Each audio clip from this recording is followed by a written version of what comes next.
What's up everybody, this is John with John Fair Innovations bringing you another lesson.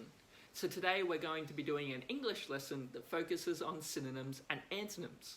Now before I get into the video, if you enjoy it, do make sure you hit that thumbs up button, leave a comment on maybe another English lesson you'd like me to do. And if you really enjoyed the video, do make sure you hit that subscribe button so you can stay up to date for all the videos as they come out. And if you've done so already, thank you so much because honestly it really does help out the channel. Now today, as I said, we're going to be learning about synonyms and antonyms. Now firstly, with synonyms, this is where we have one or two or more words that have similar or same meaning. So for example, if you have happy and glad, both these words have similar meanings to one another and you can use them in the same context. For example, you could be happy that you're finished work for the day, or you could be glad that you're finished work for the day. So see how they have very similar meanings to one another. You could also use this with maybe two words like big and large. So maybe you order a big meal or you order a large meal. So now we're talking about the size, and the size is going to be quite a significant one. So this is what we refer to when referring to synonyms, where we have two or more words that have similar or same meaning. And if you actually have a thesaurus, what a thesaurus is just like a dictionary, except instead of having definitions in there, they have synonyms. So they have a whole bunch of words that have similar meaning. So for example, if you looked at small, you might see the word tiny, for example. So these are two words that have similar meaning to one another. Now, the next part is, of course, antonyms. And antonyms are the opposite to our synonyms. So when we have two or more words that have opposite meanings to one another. So we said happy before, or happy and sad. So these would be antonyms because these are the opposite opinion. If you said you were happy the day was finished, or you're sad the day was finished, these have very different meanings. If you're happy the day is finished, you're keen maybe to go to sleep, maybe you had a bad day and you want to, end the day. But if you're sad the day is finished, maybe you've had a really enjoyable day and you're wishing that the day would go a little bit longer. So see how these have opposite meanings. If you're happy about something or you're sad about something, they're going to be very opposite feelings. And it's the same as if we have, say, open and close. If you open a jar, that's very different to closing a jar, isn't it? So open and close are going to be opposite to one another. Open a door, close a door. It's the opposite to one another. So this is what antonyms are. Now I've got 5 pairs of words. And what I want you to do is, as we're going through, see if you can work out whether these would be antonyms or synonyms. So firstly, what we've got here is fun and boring.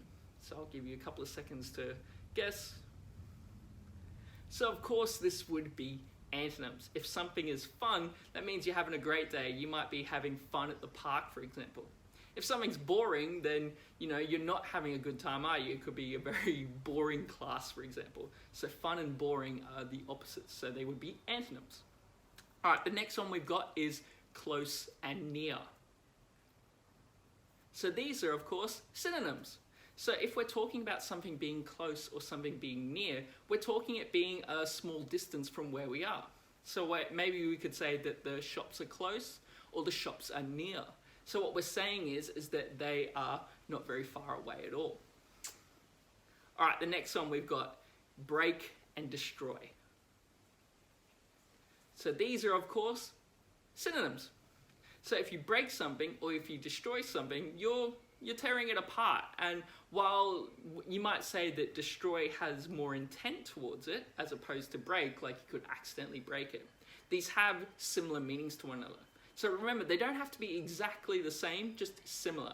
So you might destroy something or you might break it. In the end, the action causes the same result. So that's why we say that they're synonyms. All right, the next one we've got is clean and dirty. So this is, of course, antonyms. So clean, if your room is clean or your room is dirty, these are very opposite to one another, aren't they? So if your room is clean, you don't have to worry about it. If your room is dirty, then you might have to clean your room. So of course, these are antonyms, clean and dirty. The last one we've got is speak and talk. These are, of course, synonyms as well.